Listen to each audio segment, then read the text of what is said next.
yaitu bersihkan harta dengan zakat. Guru-guru kita tadi telah menjelaskan bagaimana pengertian zakat, hukumnya, dan juga Kiai Misbah tadi bagaimana justru dengan zakat itulah harta kita akan disucikan oleh Allah Subhanahu wa taala. Nah, kita masuk dalam sesi tanya jawab yang insya Allah sudah siap para jamaah dengan segala pertanyaannya. Saya persilakan terlebih dahulu untuk Bapak Ahmad Effendi yang sudah siap dengan pertanyaan. Silakan Bapak Ahmad Effendi untuk berdiri. Yang insya Allah nanti akan dijawab oleh guru kita Kokolim. Silakan. Baik, bismillahirrahmanirrahim. Assalamualaikum warahmatullahi wabarakatuh. Waalaikumsalam warahmatullahi wabarakatuh. Izin bertanya ke Kokolim, Pak Yai. Jadi mengenai tema zakat ini, apa akibatnya? Bisa dekatkan lagi, suaranya bisa dikencengin lagi. Apa akibatnya apabila kita memakan harta yang kotor karena mengabaikan zakat? Karena zakat itu sebagai pembersih harta tadi. Nah, apa akibatnya ke kita apabila kita memakan harta yang kotor karena mengabaikan zakat? Mungkin demikian, Pak Yai. Terima kasih. Assalamualaikum warahmatullahi wabarakatuh. Waalaikumsalam warahmatullahi wabarakatuh. Terima kasih Pak Ahmad Effendi atas pertanyaan. Silakan Koko bisa langsung dijawab. Pak Effendi yang dirahmati Allah Subhanahu wa taala dan semua kita semua yang hadir pada hari ini dan pemirsa semuanya. Masya Allah ya. Jadi hakikatnya Pak Effendi dan kita semuanya Ibu, harta yang kita makan yang tidak kita keluarkan zakatnya itu bukan harta milik kita. Makanya di sini perlu kita pahami kenapa Allah suruh kita berzakat. Aqimus shalah wa atuz zakah, dari 30 juz Al-Quran 114 surat itu ketika Allah perintahkan diri ke salat tunaikan zakat tidak kurang dari 24 ayat berpasangan Bapak Ibu. Kesimpulannya kau bersyukur kuturunkan keberkahan. Baik, terima kasih Koko atas penjelasannya. Artinya ketika kita memakan harta yang tidak dizakatkan itu adalah hukumnya haram. Baik, berikutnya saya ke jamaah dari ibu-ibu, Ibu Sri Mumpuni ya, betul ya. Silakan Ibu boleh berdiri, nanti insya Allah akan dijelaskan atau dijawab oleh Kiai Haji Misbahuddin. Sudah nyala Bu, silakan. Assalamualaikum warahmatullahi wabarakatuh. Waalaikumsalam warahmatullahi wabarakatuh. Saya mau bertanya Pak Ustadz, apakah orang yang belum melunasi hutang itu wajib membayar zakat? Saat sekarang ini banyak orang-orang yang tak lepas dari hutang. Terima kasih. Wassalamualaikum warahmatullahi wabarakatuh. Waalaikumsalam warahmatullahi wabarakatuh. Jadi mana yang didahulukan begitu mungkin Bu ya? Hutang dulu atau membayar zakat dulu begitu ya Bu Sri Mumpuni ya kalau saya tangkap. Baik, Yai Misbah mungkin bisa dijawab atas pertanyaan dari jamaah tadi. Silakan Yai, ketika kita mempunyai hutang mana dulu yang didahulukan? Membayar hutang dulu atau zakat dulu nih? Silakan Yai. Terima kasih kepada Ibu siapa? Ibu Sri Mumpuni ya. Karena begini, orang itu kadang-kadang kalau hutang itu kayaknya rasanya kasihan, tapi kalau nyaur hutang kadang-kadang malas. Kira-kira orang seperti itu ada enggak kira-kira? Senang hutang tapi kalau mau melunasi susah. Kadang lebih galak daripada yang menghutangi. Ya. Masya Allah. Ini keduanya wajib ya. Melunasi hutang hukumnya wajib. Ya, mengeluarkan zakat juga hukumnya wajib. Keduanya kewajiban. Ya. Nah, mana yang mau didahulukan? Kata kokoh, zakat dulu kok ya. Zakat. Tapi seandainya, ini seandainya loh ya. Orang yang menghutang itu sangat butuh sekali. Kalau tidak dilunasi maka ada sesuatu yang membahayakan. Ya, termasuk membahayakan dirinya. Orang yang menghutang itu di rumah sakit. Ya, di rumah sakit loh ya. Ini minta dilunasi saat ini juga. Ya, mana-mana yang darurat itu yang ditunaikan dulu. Itu loh. Karena kalau mengenai zakat, ini zakat kan ya. Hitungannya kalau dalam fikih itu kan 1 tahun. Ya, kalau zakat mal kan ya seperti dagangan juga 1 tahun, kemudian nanti berapa persen? 2,5% ya ditunaikan. Gitu ya. Jadi yang didahulukan mana-mana kelihatan panjenengan itu yang paling darurat. Itu yang didahulukan. Wallahu a'lam bishawab. Terima kasih. Baik, nanti mungkin bisa ditambahin oke Kokolim, tapi sesaat lagi di segmen berikut Kokolim tetaplah di Damai Indonesiaku spesial Ramadan. Sesaat lagi kami kembali.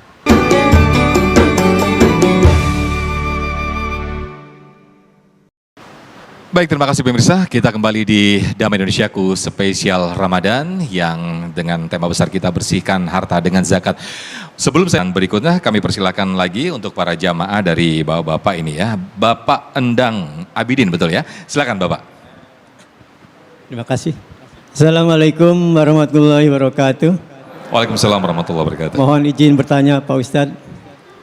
Mengapa zakat dapat berfungsi sebagai pembersih harta? Terima kasih. Assalamualaikum warahmatullahi wabarakatuh. Waalaikumsalam warahmatullahi wabarakatuh. Pertanyaan yang tadi juga disampaikan oleh Kiai Misbahuddin di segmen kedua tadi. Mungkin bisa diperkuat lagi, Kiai. Mengapa zakat bisa mensucikan harta begitu ya? Silakan, Kiai Misbahuddin. Terima kasih Bapak Endang. Kalau di Jawa Endang, kalau di Jawa Barat Endang. Bapak Endang terima kasih ya. Kok kenapa zakat itu adalah pembersih daripada harta-harta? Begini, kalau zakatnya itu belum dikeluarkan, secara otomatis masih kumpul campur antara hak fakir miskin, hak orang-orang miskin dengan milik pribadinya. Bagaimana cara membersihkan? Keluarkan zakatnya kepada orang-orang yang berhak menerima zakat. Setelah dikeluarkan berarti murni. Ini murni milik sendiri, murni ya milik sendiri. Berarti bersihlah harta itu, sucilah harta itu, karena yang menjadikan kotor sudah dikeluarkan, yaitu ya apa namanya milik orang lain, yaitu orang-orang miskin. Wallahu a'lam bishawab. Baik Koko, mungkin bisa ditambahkan sebetulnya ada tidak hikmah atau kisah mungkin ketika orang itu tidak mengeluarkan zakat atau sengaja tidak mengeluarkan zakat sehingga hartanya tidak suci. Nah, efek atau dampak apa atau akibat apa yang dirasakan ketika Kisah nyata, wallahi yang Koko rasakan dan Koko survei membuktikan masalah orang yang ngamal zakat tidak mengamalkan zakat. Perlu kita ketahui Bapak begini Bu, duit itu sukses rubah jadi berkah. Masternya duit nih, duit. Kan zakat mal, zakat harta. Ya, oke? Makanya sedekah wajib ada sedekah sunnah. Bapak Ibu, sekarang aku tanya. Gerbang tadi berkah itu bersyukur kan? Bersyukur. Oke, begini.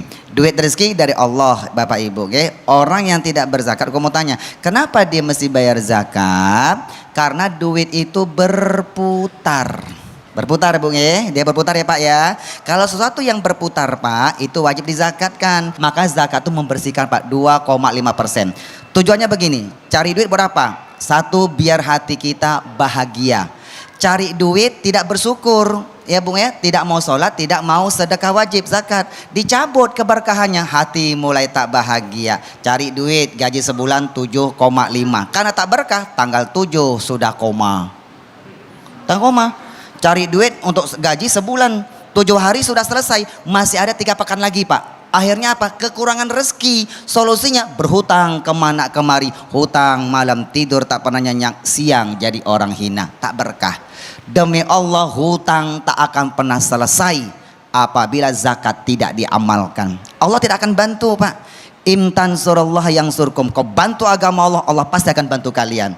Capek kalau orang tak ngamalkan zakat Bu, hutangnya banyak. Yang bikin hutang dia sendiri Bapak Ibu. Cari duit tak bersyukur, tak mau sholat, tak mau sedekah, dicabut keberkahannya. 2,5 milik fakir miskin, dimakan sama anak-anaknya. Anaknya dicabut keberkahannya. Sama orang tua suka melawan, ibadahnya susah. Dia beli barang, barang tak berkah, kecopetan, kehilangan, kerusakan, sampai kebakaran. Baik. Karena tidak tidak Berarti ada aja kesusahan yang dirasakan begitu ya Kokolim ya.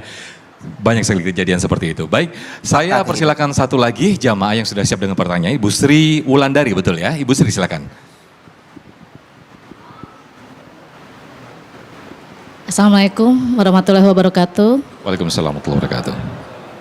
Izin bertanya Ustadz, saya sebagai seorang guru, berapa nisab zakat profesi yang harus saya keluarkan?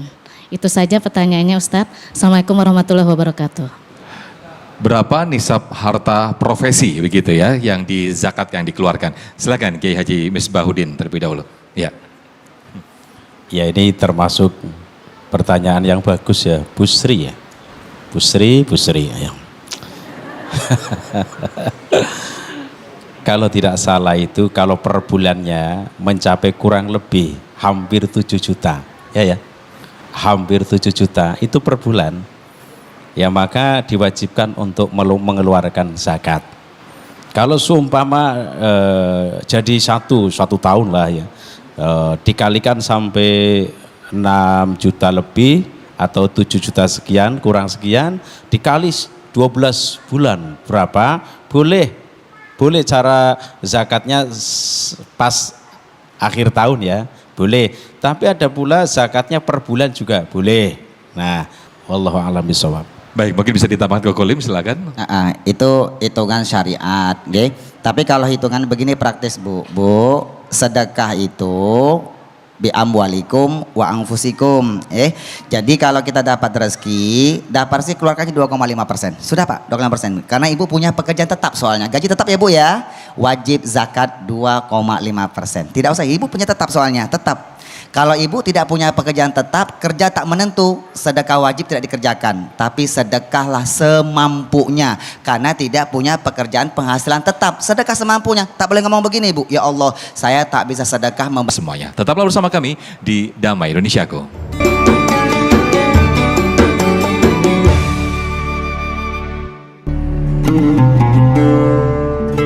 Keterbatasan fisik bagi sebagian orang adalah musibah dan aib. Bahkan keterbatasan fisik tersebut menjadi alasan baginya untuk menyerah dan berputus asa dalam menjalin hidup.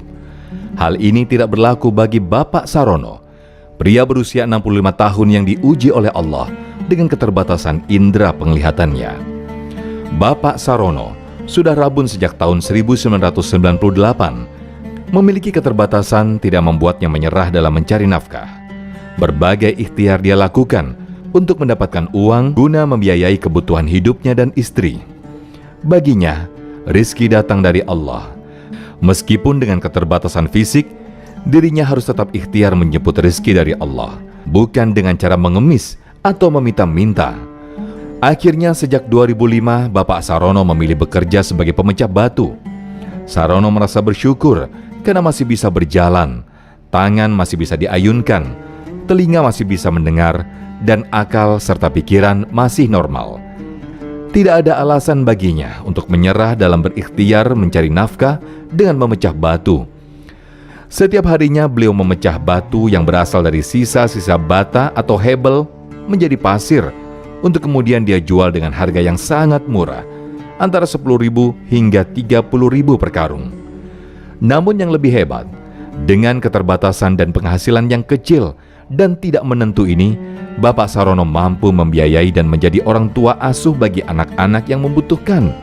Keinginannya untuk mendidik dan membiayai anak untuk bekalnya di hari tua tidak terbendung.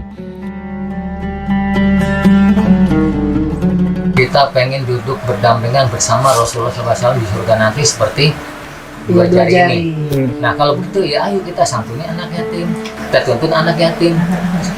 Depannya ini anak yatim, insya Allah nanti kita dimasukkan surganya Allah bersama Rasulullah SAW nanti kan gitu. Itu semangatnya untuk kita anak-anak lah gitu. Padahal kita nggak punya harta, nggak punya apa, tapi niat kita dia disabilillah gitu loh.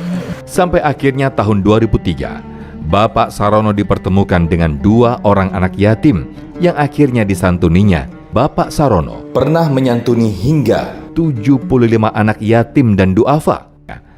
Santunan yang ia berikan selain dari hasil usaha yang ia dapatkan, juga dari bantuan yang dititipkan orang lain kepadanya. Saat ini, anak asuh beliau ada yang sudah kuliah, bahkan sudah ada yang bekerja. Dirinya merasa dengan menyantuni anak yatim dan duafa, rizkinya menjadi berkah dan dimudahkan oleh Allah. Dikasih rezeki yang lancar. Amin. Adek, semoga Keikhlasan dan doa dari anak-anak asuhnya ini juga yang akhirnya dapat mengantarkan Bapak Sarono dan istri menginjakan kaki ke Baitullah dan ziarah ke makam Rasulullah pada tahun 2017. Masya Allah, kegigihan, keikhlasan, dan kedermawanan Bapak Sarono cukuplah menjadi pelajaran bagi kita. Ya, Kemuliaan seseorang tidak bisa dilihat dari banyaknya harta, tingginya pangkat, dan jabatan, serta fisik yang kuat. Tapi kemuliaan seseorang dapat dilihat dari bagaimana dia bisa memberikan manfaat bagi orang lain.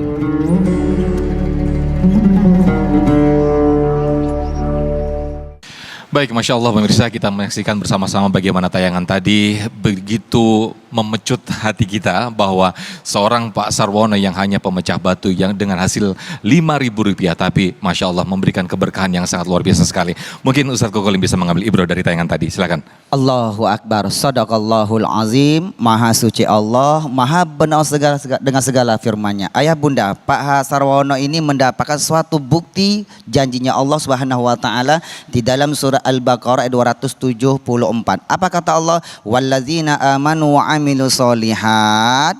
Orang-orang yang beriman lalu dia beramal soleh. Pasangan ibu ya, solat, amal soleh, beriman, amal soleh. Wa aqumus sholah alladzina yunfikuna amwalahum bilaili wan nahar sirra wa alaniyah. Orang-orang yang gemar mensedekahkan hartanya baik malam maupun siang, mau sembunyi-sembunyi maupun terang-terangan.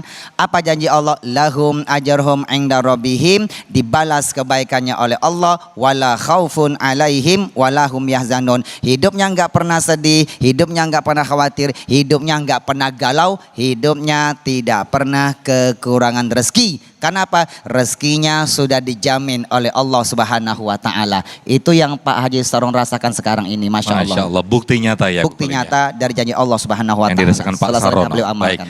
Ya, ini sebab mungkin bisa menambahkan ibrah apa yang ditayangkan kita tadi bersama-sama. Masya Allah, tadi saya melihat sedih banget loh ya. Ya, artinya sedih itu anak-anak yang sebanyak itu ternyata diberikan nafkah, dinafkahi oleh seorang yang cuma penghasilannya 5.000 ya. Pemecah batu dan beliau tunanetra. Masya Allah, itu Sarwono di desa saya ada yang namanya Sarwono. Ya begini ya, rezeki itu kan datangnya dari Allah Subhanahu wa taala. Itu tidak bisa dihitung cara matematika. Itu tidak bisa dihitung. Ya, maka termasuk Pak Sarwono tadi menafkahi sebanyak anak itu yang tadi saya lihat, tapi tercukupi semuanya. Yang namanya rezeki itu datangnya dari Allah akan dicukupi. Ya, tidak bisa dihitung-hitung pakai matematika, itu tidak. Termasuk dirinya itu orang yang beramal baik. Sedangkan orang yang beramal baik akan kembali terhadap dirinya.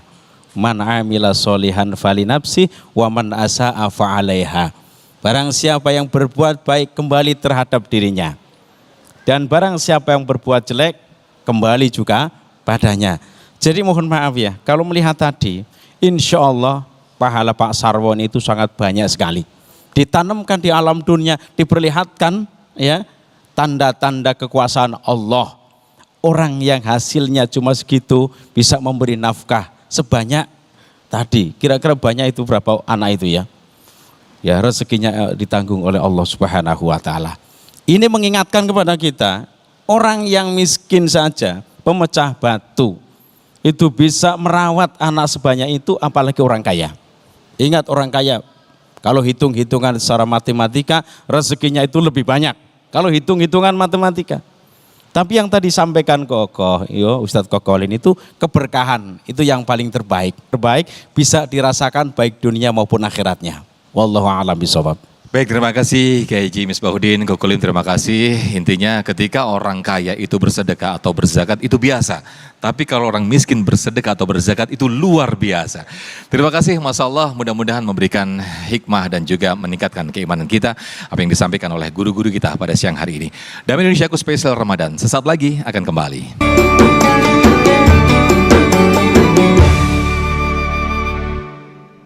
Baik, terima kasih, Masya Allah, pemirsa, kita sudah di penghujung program Damai Indonesiaku spesial Ramadan. Dan jangan lupa, kita setiap hari hadir tayang live di sepanjang bulan Ramadan.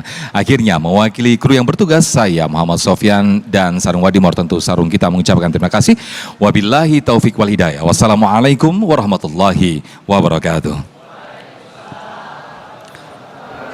Allahumma salli wa sallim wa barik ala sayyidina Muhammad angkali sahabatu Rasulillah juma'im. Allahumma a'ti mungfikina khalafa. Ya Allah, tolong engkau ganti rezeki yang lebih baik, ganti rezeki yang lebih berkah luas ya Allah kepada hamba-hambamu yang gemar bersedekah membantu agamamu ya Allah. Baik sedekah dengan sebagian hartanya, baik pun sedekah dengan jiwa raganya. Ya Allah, barakah salat sedekah yang kami amalkan ya Allah. Bukankah engkau sudah berfirman dalam ayatmu Al-Quran surah Muhammad ayat 7, ya ayyuhalladzina amanu, wahai orang-orang yang beriman, in tansurullaha yansurkum, jikalau kau bantu agama Allah, Allah pasti akan bantu kalian. Rob, kami yang mengamalkan salat, mengamalkan zakat perintahmu ya Allah, tolong bantu kabulkan segala hajat kami ya Allah. Tolong bantu angkat sakit-sakit kami ya Allah, jauhkan kami dari segala macam musibah ya Allah.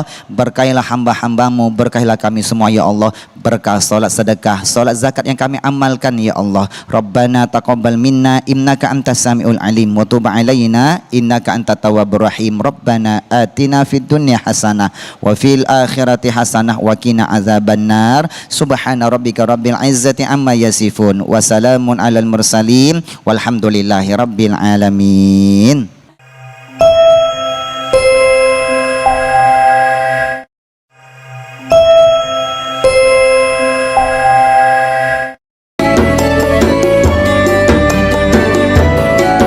Anda baru saja menyaksikan Damai Indonesiaku spesial Ramadan dipersembahkan